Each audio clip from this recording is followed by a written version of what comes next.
Share করার আছে। তো আমি এই নতুন রিং লাইটটা নিয়েছি, সেটাই ভাবলাম যে তোমাদের সাথে শেয়ার করি। এটা আমি আগেই খুলে দেখে নিয়েছি। তার আগে দেখাই যে আমার আগে একটা রিং লাইট ছিল, এই যে এটা আমাকে আমার একটা জিজু কিনে দিয়েছিল। এটাতে আমি ভিডিও বানাতাম, কিন্তু এটা এখন খারাপ হয়ে গেছে আর কি, সেই জন্য এই নতুন রিং লাইটটা নেওয়া।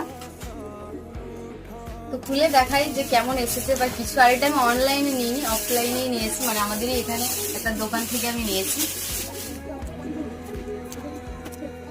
ভিডিও বানানোর জন্য মানে খুবই দরকার আমার লাইটটা, কারণ ভিডিও অতটা বাইরে বানাই না, সবসময় বাড়ির ভিতরেই বানাই, আর এই লাইটটা ঠিকঠাক সেরকম আসে না, সেজন্যই আমি লাইটটা নেওয়া। তোমরা আমি জানি কেমন হয়েছে এই যে। আর এটাতে স্ট্যান্ডটা রয়েছে,